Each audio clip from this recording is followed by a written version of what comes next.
Bom, vamos lá. Eu pesquiso desde 2010 projetos pentecostais em contextos urbanos de periferia, com atenção à dimensão midiática. Mais recentemente, tá presente no debate público o caso Flor de Lis, que é quando, eu poderia dizer que é quando a pesquisa vira caso de polícia, né? E eu pesquiso o Ministério Flor de Lis desde 2016 e agora o caso Flor de Lis vira um caso de polícia. Então, já é a segunda vez que isso acontece na minha trajetória. Eu pesquisei a Assembleia de Deus dos Últimos Dias, do pastor Marco Pereira, que também era uma pesquisa que vira crime, né? Que vira caso de polícia. E é um pouco essas coisas que estão na minha cabeça, apesar de não ser o foco do que eu vou falar hoje, até certo ponto. Então, a pesquisa começa a ficar associada a questões sobre crime, repercussão e também cobertura midiática. Então, acho que é importante entender que são ministérios com forte estratégia midiática, e quando esses ministérios chegam no clímax da polêmica, da controvérsia e da acusação de um crime, a cobertura midiática também é enorme sobre esses casos, né? Então, nesses 12 anos de pesquisa, nessa temática, os dois casos tiveram essa mesma trajetória. Só que a gente pode dizer, bom, por que chega uma questão de crime, né?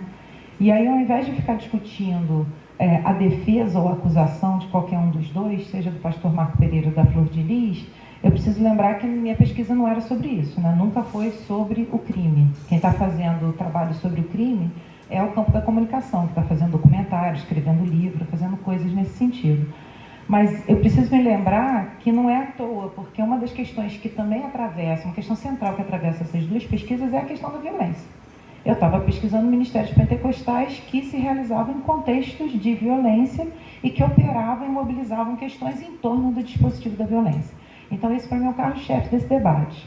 É falar sobre pentecostalismo, mídia e política em contextos que mobilizam fortemente e são mobilizados pelos dispositivos da violência urbana, particularmente no Rio de Janeiro.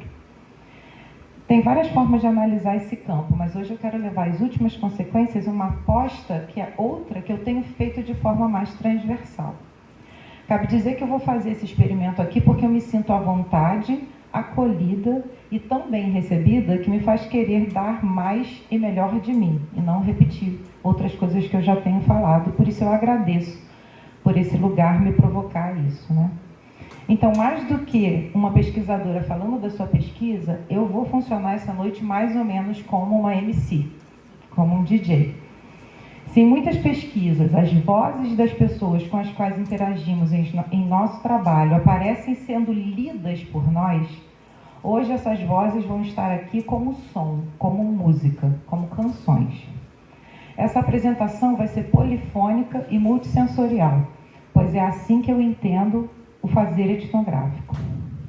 Há tempos eu sei que isso não cabe num texto, mas hoje, podendo me apresentar em formato sonoro e não só textual, vou fazer a coletividade de vozes com as quais eu aprendo e penso o que venho pensando, vou fazer essa coletividade estar presente aqui, ou pelo menos vou tentar.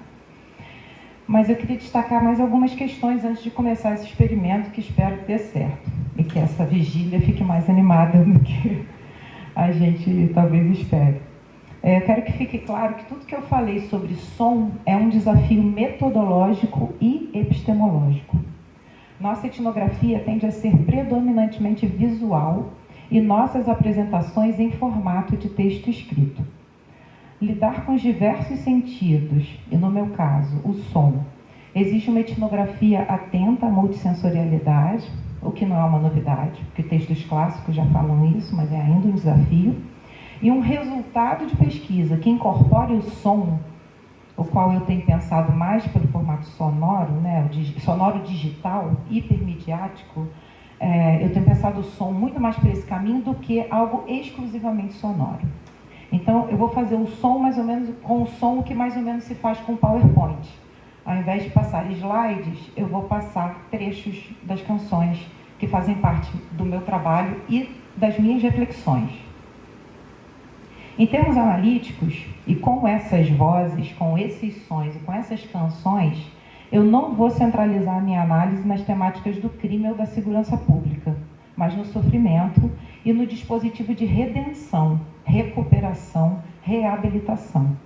E eu vou tentar nomear esse dispositivo ao longo dessa conversa sonora e vou começar pensando, então, o dispositivo como um dispositivo de dar a volta por cima. Talvez há algum tempo ninguém reconhecesse essa voz. Talvez agora vocês reconheçam por causa do que está passando na Globoplay. Mas essa é a Flor de Lis, né? E aí começa essa conversa, né? A Flor de Lis passa a ser nacionalmente conhecida a partir do escândalo do assassinato do Anderson do Carmo. Mas fazer pesquisa no Ministério Flor de Lis foi parte da minha trajetória por 4 anos, desde 2016. O campo do Ministério Flor de Lis sempre foi uma combinação entre pentecostalismo, mídia e política nas periferias urbanas e nas periferias violentas do Rio de Janeiro. Eu pesquisei particularmente o Congresso Internacional de Missões, que era um evento organizado há mais de 10 anos no Ministério Flor de Lis, que juntava lideranças religiosas e políticas. Durante o evento, em 2016, foram apresentados candidatos do conjunto de igrejas do Ministério Flor de Lis à eleição municipal.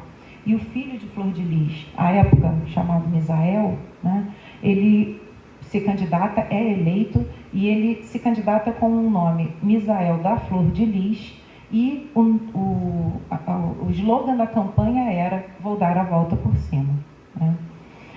Ou seja, essa canção não era só uma canção, é uma produção de sentido.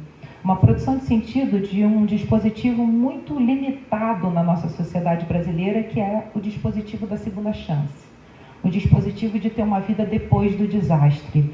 O dispositivo de ter uma vida depois de um crime. O dispositivo, inclusive, de ser julgado com justiça e que possa cumprir uma pena e continuar tendo uma vida, né? Eu tenho apostado fortemente, eu devia dizer isso mais para frente, mas vou dizer agora, de que o pentecostalismo que a gente está discutindo é um herdeiro do encarceramento em massa. Eu acho que a gente precisa entender a relação entre o pentecostalismo das periferias violentas urbanas como um efeito produzido por um encarceramento em massa que não foi feito no governo Bolsonaro. Então a gente precisa deslocar nossos vieses analíticos para além do nosso desespero nos últimos anos, que eu reconheço como desespero e agonia, mas para a gente entender um processo mais amplo, a gente tem que entender que existem outros dispositivos complexos, outras institucionalidades, outras políticas que tiveram efeitos imprevistos, né? E um deles é no campo da religião. O encarceramento em massa fez com que lideranças religiosas, como o pastor Marco Pereira, que fazia grandes cultos dentro de penitenciárias, surgisse como uma liderança que posteriormente se associa à política de pacificação no Rio de Janeiro, age junto às UPPs, faz parte de um ministério de pacificação político-religioso e compõe naquele momento um mesmo laboratório de experimentações do qual o Exército Brasileiro fez parte, que foi a ocupação do Haiti e a pacificação no Rio de Janeiro. As mesmas lideranças, né? Parte do fortalecimento político do Exército Brasileiro pós-ditadura foi o Haiti. Foi o momento em que o Exército Brasileiro voltou a operar como governo, né? Também não foi durante o governo Bolsonaro. Né? Opera como governo, essa tecnologia de governo reinventada pelo Exército é aplicada no grande laboratório do Brasil, que é o Rio de Janeiro, em termos de violência e segurança pública, e depois esses mesmos atores vão ocupar cargos de destaque no governo Bolsonaro. Então a gente tem, esticando essa temporalidade, a gente vê que os atores que estão em ação estão tendo percursos imprevisíveis, mas dentro de uma trajetória que não se limita aos últimos 4 ou 6 anos. Nesse grande dispositivo de violência, que faz parte do Exército, e de gestão da violência e do sofrimento, também estiveram presentes igrejas evangélicas e pentecostais. O ministério do pastor Marco Pereira era um exemplo desse. E esse grande coletivo de pessoas que estão tentando livrar seus filhos do crime, livrar seus filhos da morte, e quando eu começo a falar em filhos, eu me aproximo de um ministério como o da Flor de Lis, onde a temática da família era central, droga e violência e juventude, né? Então, o dar a volta por cima é falar com uma série de famílias que tiveram seus parentes encarcerados, que vivem a violência. Não é só o encarcerado que está convivendo com pastores, ou, né, não é se esconder atrás da Bíblia simplesmente, mas toda uma rede de assistência ao encarceramento que é fundamentalmente feita por agentes do campo pentecostal, né? Instituições de acolhimento às mães que ficam na fila de sistema socioeducativo. Nos últimos anos eu fiz 2 bancas de pesquisa sobre essa mesma temática. Sistema socioeducativo, a humilhação de esperar a senha, fica 6 horas, não tem onde almoçar, e aí você tem toda uma rede de apoio, né, de igrejas. Então são famílias, e aí depois quando o menino sai, ele está criminalizado, aí a igreja acolhe. Aí sai do cumprimento de pena, a igreja acolhe. Está quase para ser preso, a igreja acolhe. Então tem um pentecostalismo que vem se construindo, né, nesse sentido, e que vem construindo sensibilidades. Essa aposta da sensibilidade me interessa muito com esse tipo de canção, né? Eu vou dar a volta por cima e ver 600, 800 pessoas cantando isso, rodando, dizendo eu vou dar a volta por cima, inclusive fazendo giras inesperadas. Essa relação entre pentecostalismo e religiões afro-brasileiras está gerando outras coisas, né? Você vê movimentos, você vê corpos, você vê expressividade da música gospel, que as pessoas reproduzem como meme nos celulares, porque fala, parece que é um terreiro, e a gente não está se colocando essa pergunta. Parece um terreiro? O que está acontecendo aqui? Que movimento corporal é esse? Que performance é essa? Ao som de uma música gospel. Né? Assim, que atravessamentos estão rolando que a gente não está entendendo e está fazendo piada o tempo todo. Acho que boa parte do que a gente viu nessa mesa é quando é que a gente vai levar a sério o que para as pessoas é sério, para a gente só está conseguindo ler como piada, né? Então eu acho que esse é um dilema que a gente está tendo que fazer. Inverti completamente o que eu ia falar. Bom, então acho que a primeira coisa que, então, para seguir, né? Isso era a minha grande conclusão, agora eu posso ir embora. Mas assim, então uma questão que eu acho que é importante é, a gente precisa acompanhar esses trabalhos, essas práticas, quando elas estão acontecendo, e levá-las a sério. Eu lembro que quando eu vi o primeiro cartaz do Congresso Internacional de Missões da Flor de Lis, eu falei, como é que eu não vi isso antes? Como é que está acontecendo há 10 anos o negócio do Rio de Janeiro, que está reunindo 100 pessoas por semana, dentre os quais Malafaia e sua família, Igreja Universal do Reino de Deus, Lagoinha, todo mundo junto. Eu falei que está acontecendo uma enorme mobilização e ninguém está pesquisando esse negócio. Por isso que foi parar no Globoplay, porque só tinha eu pesquisando esse negócio. Né? Mas que coisa incrível. A Igreja Universal estava assim de gente pesquisando. Mas tem algo nesses ministérios periféricos que não tem na cabeça uma pessoa que parece que vai conseguir fazer coisas, né? Parece que vai ser uma caricatura, porque é uma pessoa que tem uma história inusitada, né? E aí fica um vazio de pesquisas. E aí, quando vem o escândalo, é que aparecem as grandes, né, questões. Então, segue, DJ. É isso, né? A gente sabe que também esses escândalos midiáticos, Instagram, documentários na Globoplay, tem a ver com esse grande espetáculo da queda. Pessoas sobre as quais às vezes a gente nunca ouviu falar, viralizam quando caem. Quando fazem, né, quando são incriminadas, quando são atingidas por um grande escândalo. Inclusive, escândalo está sendo produzido para gerar engajamento, né?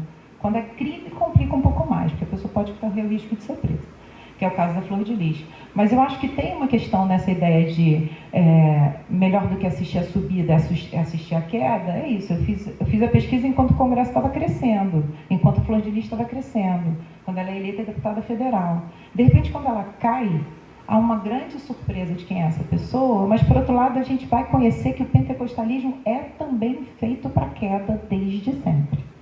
Ele é feito para pecadores. Essa ideia de que você tem princípios normativos que orientam uma narrativa evangélica da boa vida, da vida reta, do bom cidadão, e se a gente não vai para o cotidiano, a gente não vai entender que a narrativa do bom cidadão, ela é feita como um horizonte moral de pessoas que vivem uma vida de queda o tempo todo.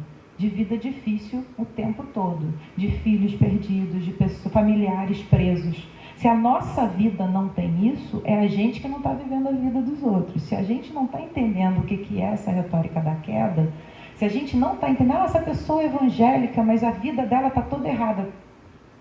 Sim. Sim, né? Assim, as pessoas estão nas igrejas exatamente porque suas vidas estão todas erradas. Os pastores dizem, igreja não é para santo. Dizem isso, igreja não é para santo. Não tem pecadinho e pecadão. Se o cara se ele assassinou alguém, ou se roubou, ou se traiu, é tudo pecado. Então tem que descobrir o que faz depois disso. Então essa ideia da queda, e essa queda agora ampliada pela dimensão midiática disso, expandida, uma queda que vai em alcance nacional e internacional, né? Tem reportagem do John Lee Anderson no The New Yorker sobre a flor de lis. Entendeu? Assim, a flor de lis desconhecida virou internacionalmente conhecida. Eu chego hoje, acabei de fazer 2 viagens, né, de trabalho, Paris e Amsterdã. As pessoas falam, New York é John Lee Anderson, ele falando teu nome, né? Aquela pessoa que você pesquisou.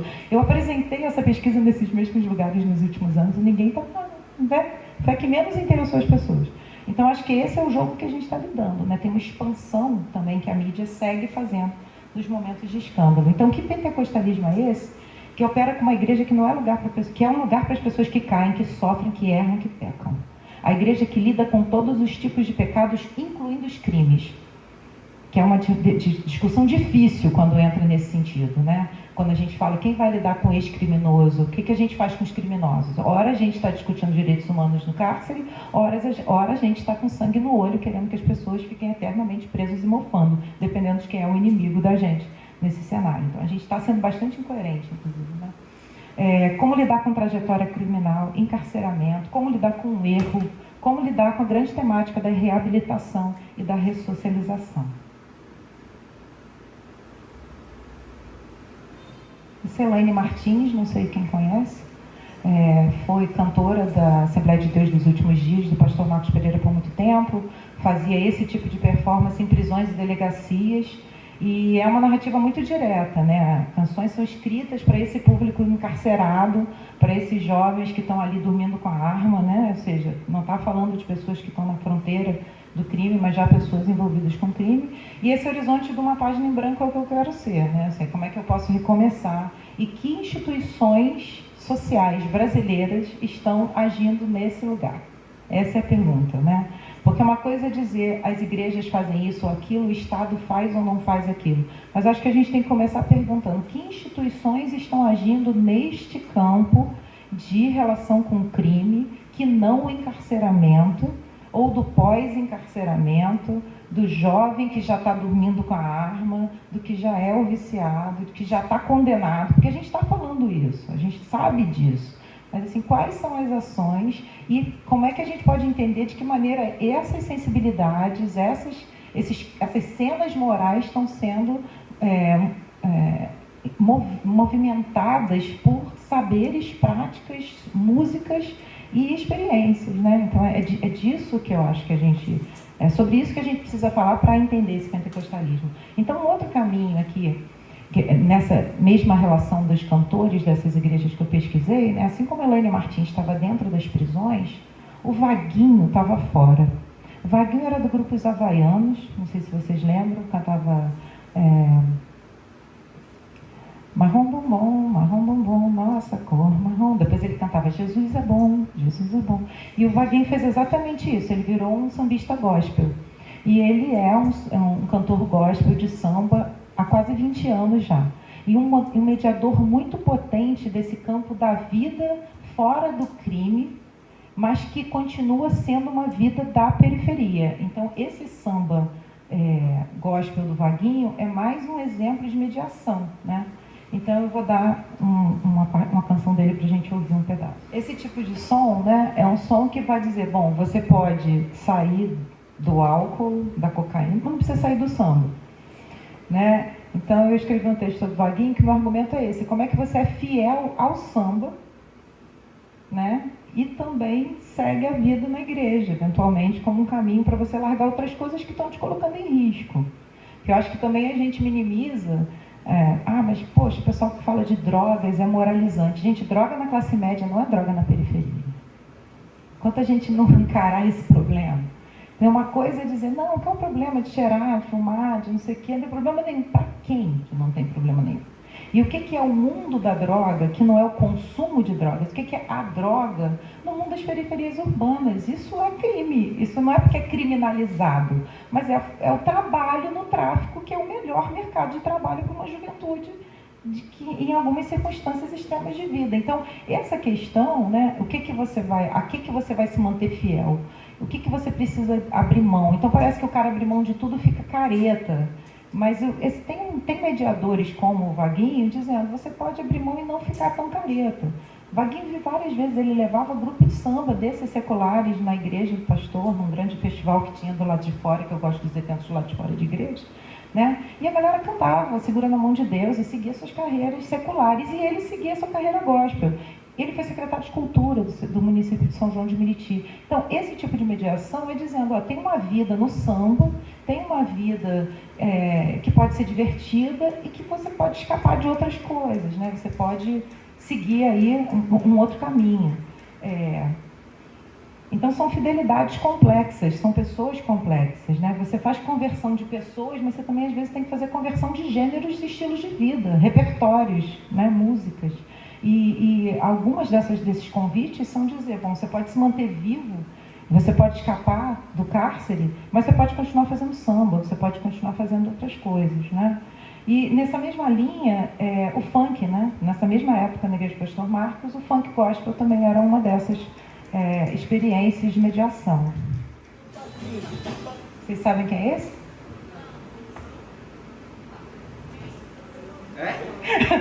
Desenrola, bate, só é o Tonzão. O Tonzão ficou 15 anos em igreja pentecostal, também fazia essa mediação em prisões, fazia cultos, conversava com os caras, dava letra direto, tirou muita gente que estava morrendo de cocaína, né? Botou em clínica de comunidade terapêutica, que é o que eu estou estudando hoje também, para dar conta desse universo de circulação de atores e de produção de vida e ao mesmo tempo, né, de moralidades. E aí teve um momento em que ele ficava sempre no limite, né? O mundo do funk é diferente, o Vaguinho ele era mais institucional, o funk é mais difícil dentro da igreja, então ele ficava um pouco ali nas fronteiras. Depois ele chegou a dizer que teve pastor que me usou para aproveitar isso que eu fazia, mas em compensação não me doutrinou o suficiente para eu ter uma vida boa. Então ele ficou super reflexivo e ele se apresenta como evangélico até hoje. Ele está cada vez falando menos, ele está num momento agora estourando, pegou uma grana, está sendo feliz, porque eu acompanhei Tozão vendendo frango, eu acompanhei Tozão tentando abrir barbearia. Ele não tinha grana nenhuma, ele ficou muito tempo nesse ostracismo, nunca conseguiu uma gravadora gospel. O Vaguinho foi conseguindo gravadora porque o samba funcionava, para ele o funk... Aí o funk, junto com o pentecostalismo, vira uma dupla criminalização, porque parecia que era música de traficante evangélico e ao mesmo tempo era música de preto funk. Então ele habitou uma zona muito interessante, todas essas pesquisas viraram também, né? Isso aqui tem uma dissertação de mestrado sobre o Tonzão da Stephanie Paz, me orientando na época. Então é uma outra mediação importante, mas eu queria trazer mais um pouquinho de funk, vou pedir só uma paciência, e aí depois já vou começar a encerrar. Que eu acho que esse aqui é uma parada que eu gosto muito, e eu acho que também no funk eu acho que fala muito sobre essa experiência. Esse é Marcinho do Espírito Santo, ele era funkeiro, né, secular, e aí ele se converte, e essa ideia de eu era pipa voada, né, porque isso é o ministério pipa voada. Esses ministérios, eles querem os pipa voada. Aquela galera que ainda não é o ex-presidiário também. É uma galera que é o pipa voada, que você está ali convivendo, aquele primo que você acha, um dia esse menino vai ser preso. Né? Assim, é aquele garoto que você espera que ele volte no dia seguinte. Então, essa ideia de falar para o pipa voada, né, tem uma parte desse funk que ele fala... Eu gosto dessa parte, né? Eu achei poderosa, né? Eu não era assim, eu não andava arrumadinho, eu não orava, não jejuava. Então tem uma hora que ele fala, os vizinhos me olhavam como um gadareno, me tratavam como lixo, e agora me dão a paz do Senhor. E ele fala, paz, paz, paz do Senhor. Então o que é essa construção de uma cidadania confusa, para muitas pessoas, mas muito concreta para outras, que se dá através dessa mediação de construção de uma vida íntegra e nos seus termos, né? Que compõe um corpo, uma apresentação pública, uma experiência, né? Assim, eu sempre me emociono quando eu ando nas periferias e vejo corpos negros vestidos de terno domingo de manhã. Eu acho que isso, a gente perdeu a dimensão dessa força. No Rio de Janeiro, nas periferias, assim, você anda a semana inteira, as pessoas estão indo com aquelas roupas do trabalho, né, suas posições mais cabisbaixas, do cansaço. Domingo de manhã, o peito estufa, o terno está no corpo, ele virou um ministro, virou um obreiro, é a Bíblia na mão. É um processo de construção de experiências, né, de posição na vida pública, de respeito, de liderança, e não só de subordinação. Então, eu acho que essa imagem desses homens, o vídeo...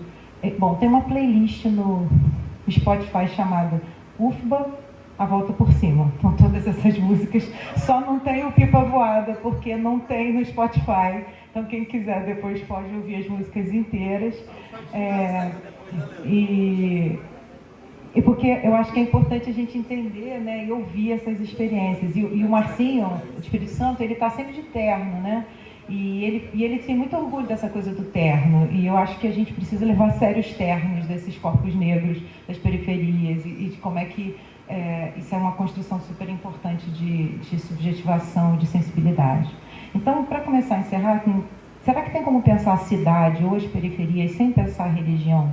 E no meu caso, lá, Rio de Janeiro, sem pensar o pentecostalismo?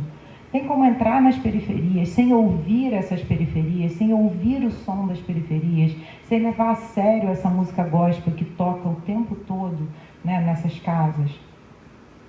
Como que a gente vai pensar a formação do urbano, do secular, da cultura, da arte a partir das periferias, sem levar a sério essa produção?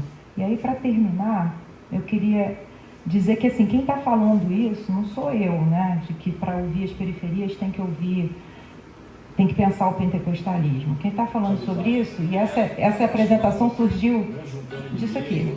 Estava assistindo o documentário dos Racionais, que está também, né? E estava ouvindo o Mano Brown falando disso, né? E essa aqui está desde Vida Louca, a presença do pentecostalismo. O que eu estou querendo dizer com o Racionais é que não é isso... Regina Novaes está falando disso há décadas, né? Regina Novaes sempre olhando o futuro. A minha admiração pela antropologia da Regina é muito essa. Ela está de olho na juventude, ela está vendo o que está vindo, né? E, né, já falava dessa experiência do hip hop com o pentecostalismo, assim, não é uma questão dos estudos de religião, dos estudos de periferia, do estudo da vida das pessoas, né?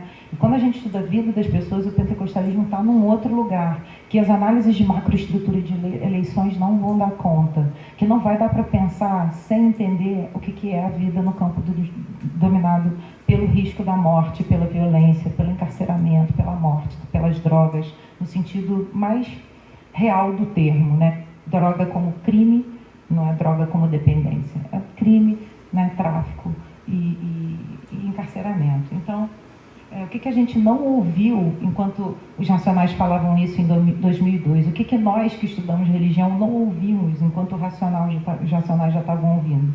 A periferia ouviu, as pesquisas de periferia ouviram, mas também não falaram nada naquela época. Só foram falar quando surgiu o tal traficante evangélico. Aí todo mundo começou a falar, porque aí era criminalização. Desculpa, mas tem criminalização do pentecostalismo hoje. Tem uma exotização do pentecostalismo, onde ele só aparece quando a Flor de Lis pode ter matado o marido, quando o traficante é evangélico, como se tudo isso acontecesse antes num Brasil laico. Como se todo assassino brasileiro fosse ateu antes dos evangélicos. Como se todos os traficantes fossem ateus. Todos os traficantes eram o que o Brasil sempre foi: católico, umbandista, candomblecista, evangélico. Tem um gradiente de forças, né? Quando se tira o São Jorge do tráfico para botar o Salmo, está se tirando o catolicismo e religiões afro, botando o campo evangélico. Ou seja, está tirando a vida da gente, é todo mundo. Não é a religião que qualifica o crime, não é a religião que qualifica. A gente que tem que entender a vida das pessoas, não dizer como deveriam ser, mas entender como elas são, para a gente começar a fazer, pelo menos como antropólogos, a parte que nos cabe do trabalho, que não é dizer como as pessoas devem viver, mas entender como elas vivem, porque esse é o nosso ofício, né? Então, para terminar, o que eu quero dizer, bom, como tratar isso?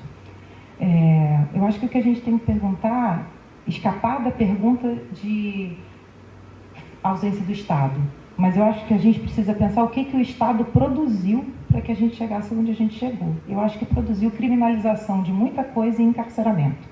E nisso eu estou elencando o dispositivo das drogas e o dispositivo da produção de morte, o genocídio da população negra e periférica, né? Então tem modos de produção de vida que são não estatais no Brasil. Não é o Estado que está produzindo vida simplesmente. E que também não são seculares por isso. Também não são católicos, são também pentecostais. Assim como o catolicismo produz educação, saúde, muitas outras coisas, assim como os terreiros estão produzindo solidariedade, produção de vida, alimentação, proteção, também o pentecostalismo, que está aí presente como assistência social, proteção social, evitação do encarceramento, gestão da vida no cárcere, gestão de sujeitos e famílias encarceradas, porque todo mundo vai encarcerado junto, o momento da saída do cárcere, a segunda chance, a ressocialização, a reabilitação, a redenção. Então, estou falando aqui que a gente está falando de repertórios de vida, que levam a música a sério, produzindo sensibilidade, afetos, processos de subjetivação, práticas e projetos de vida. Levar as pessoas a sério para entender sua adesão ao pentecostalismo. E se a gente quer disputá-las politicamente, a gente tem que ousar disputá-las à altura do que o pentecostalismo está fazendo, e com ele. Porque se a gente exigir que as pessoas abram mão das suas redes religiosas e comunitárias para fazer uma adesão política, a gente vai perder de lavada. Então eu acho que é um convite, não é vamos entender o que está acontecendo, mas é para disputar. Eu não estou aqui de uma forma neutra, eu estou aqui politicamente situada, né? Esperando essa posse, com os cortes das bolsas dos colegas, das colegas que estão aqui, né, da CAPES, estamos no mesmo campo, mas cientes de que se a religião for uma antítese de um posicionamento político, e olha só, a carta do Lula aos evangélicos é uma carta católica. A gente tem que conversar sobre isso. É um documento que o PT tem uma história católica. A aproximação do católico, Kleber Lucas é legal, mas está longe de muita coisa também. Então tem muita coisa a ser construída com mediadores potentes, porque o que a gente está falando é de periferia, de violência, de crime, de encarceramento de drogas. E é isso que a gente precisa lidar. E não é todo o argumento que a gente usa de direitos humanos, de legalização, que vai resolver todo esse complexo de produção de mortes. E a gente precisa sintonizar com esse repertório que está sendo apresentado por essas vozes que gritam nos bailes, nos rádios, nos sambas, né? Eu tinha aqui várias outras músicas, mas escutem Restitui como Zaqueu, entendeu? Assim, Restitui é isso, a visão de futuro, é como Zaqueu, que é aquele ferrado, aquele que quer, né, lutar, assim como Fé em Deus, que é de um sambista evangélico, que é o Flavinho Silva, cantado pelo Diogo Nogueira, né? Então, assim, é esse mundo que a gente está lidando, que inclusive, sobretudo, para encerrar, porque eu sei que eu já passei do tempo, tem a ver com uma fronteira muito mais complicada entre religioso e secular. Quando a gente está falando de religião, quando a gente está falando de produção de vida social, cultura de periferia, é muito tênue, porque a gente não está mais falando de institucionalização. Estava ouvindo você falar, Leandro, você fala assim, essas think tanks, elas estão, não sei o quê, a igreja. Não tem a igreja evangélica, não tem a igreja pentecostal. Então a gente tem que apostar na pluralização do que já é, porque a galera está querendo produzir a igreja cristã. A galera está querendo unificar esse campo. O sucesso do Malafaia é esse, ele construiu uma nação evangélica. Ele conseguiu, alguns mediadores, ele e outros, criaram o povo evangélico politicamente de um jeito que não existia. Então toda vez que as pessoas falam, o que a igreja fala isso? Eu falei, não sei, pergunta para os católicos, porque o catolicismo tem a igreja católica una. O campo pentecostal, o campo protestante é um campo muito diverso, então a gente tem que emaranhar nessa diversidade para a gente poder entender essas mobilizações, para a gente poder, se quiser, politicamente disputá-las. Mas o nosso ofício como antropólogo é entender. E a gente não está entendendo. Os racionais entendem mais que a gente. Os caras dos racionais são todos de religiões afro-brasileiras. Em compensação, seus raps, sua música, fala dos crentes. Porque eles estão falando da violência. Não é porque eles são aderidos, eles não são evangélicos. Mas eles estavam falando do que está acontecendo. É o pastor que está ali e está falando da vida das pessoas, apesar de sua adesão religiosa ser outra. É a mesma coisa que a gente tem que fazer. A gente tem que fazer esse ofício, porque senão a gente vai perder de lavada. Não é essa vitória que nos garante um futuro e um horizonte de Brasil. E a gente tem que parar de ter medo de um Brasil evangélico. Porque se isso acontecer, a gente tem que estar preparado. para fazer política. Do mesmo jeito, como o Brasil nunca foi fácil com os católicos, nunca vai ser fácil com uma maioria cristã, nunca vai ser fácil com maioria nenhuma. A gente sempre é minoria. Então a gente tem que continuar fazendo o nosso ofício. E o nosso ofício é respirar e chegar mais perto disso. Esse é o meu propósito.